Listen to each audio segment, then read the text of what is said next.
नमस्कार बुलढाणेकर, आपल्या संपूर्ण कुटुंबासह तसेच मित्रपरिवारासोबत विविध पदार्थांचा आस्वाद घेण्यासाठी veg non veg family restaurant hotel sunrise birthday party, kitty party, outdoor party, get together, corporate party असो की लग्न सोहळा, Italian, Mexican, continental, Thai, Punjabi आणि इंडियन डिशेसचा अप्रतिम स्वाद, फॅमिलीसाठी स्वतंत्र व्यवस्था.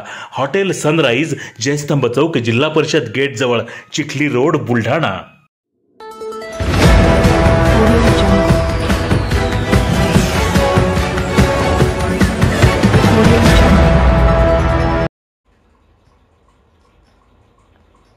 बुलढाणा जिल्ह्यात मलेरियाच्या 0 केसेस. चला हिवतापाला संपवूया, पुन्हा योगदान द्या, पुनर्विचार करा, पुन्हा सक्रिय व्हा, दिले घोषवाक्य.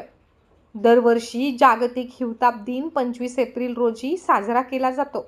या निमित्त संपूर्ण जिल्ह्यात हिवताप जनजागरण करण्यात येते. सध्या परिस्थितीत बुलढाणा जिल्ह्यात मलेरियाचे 0 केसेस असून आगामी काळात बाहेरून येणाऱ्या केसेस वाढू नये यावर नियंत्रण ठेवले जाईल. तर डासांमुळे हिवताप, डेंग्यू, चिकुनगुन्या, झिका, हत्तीरोग यासारखे जीवघेणे आजार पसरतात. हिवताप, डेंग्यू झाल्यास रुग्ण शासकीय अथवा खासगी रुग्णालयात जाऊन उपचार घेतो.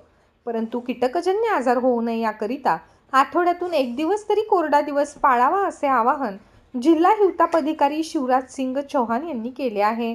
तर यावर्षी चला हिवतापाला संपवूया, पुन्हा योगदान द्या, पुनर्विचार करा, पुन्हा सक्रिय व्हा, असे घोषवाक्य देण्यात आल्याची माहितीही श्री चव्हाण यांनी दिली.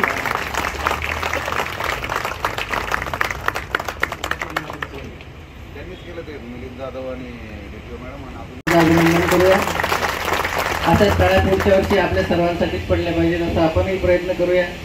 त्यानंतर स्टेट लेवल रँकिंग 25 एप्रिल 2025 या आजच्या दिवसाच्या निमित्ताने आपण जागतिक हिवताप दिन म्हणून साजरा केला आहे. कार्यालयामध्ये आज आम्ही तो दिवस मोठ्या प्रमाणावर उत्साहात साजरा केलेला आहे. आजची आपली जर जिल्ह्यातील परिस्थिती बघितली तर मलेरियाच्या 0 केसेस आपल्या झालेल्या आहेत आणि अशीच परिस्थिती आपली पुढं पण कायम आपण ठेवण्याचा प्रयत्न करणार आहे. याच्यामध्ये फक्त बाहेर जिल्ह्यातून येणाऱ्या ज्या काही केसेस आहेत त्याच्यावर नियंत्रण ठेवून त्याच्यामार्फत आपल्या काही केसेस वाढवू नये याच्यासाठी काही उपाययोजना आपण करत आहे. पण जरी मलेरियाच्या केसेस 0 झाल्या आहेत तरीसुद्धा डेंग्यू आणि चिकनगुन्यासारखे आजार उद्भवू शकतात. म्हणून त्याच्यासाठी जनतेला मी आवाहन करू इच्छितो की आपल्या घरातील पाणीसाठे आठवड्यातून एकदा घासून पुसून कोरडे स्वच्छ करा आणि नंतरच त्याच्यामध्ये पाणी भरा. आता जे उन्हाळ्यामध्ये आपण जे कूलर वगैरे बाहेर काढलेले असतील तर ते आठवड्यातून एकदा त्यांचा जो टप आहे खालचा तो ज्याच्यामध्ये आपण पाणी भरतो ते एकदा घासून पुसून कोरडं करा, नंतर त्याच्यामध्ये पाणी भरा आणि नंतरच ते वापरा. म्हणजे आठवड्यातून एकदा निश्चितपणे करू. धन्यवाद.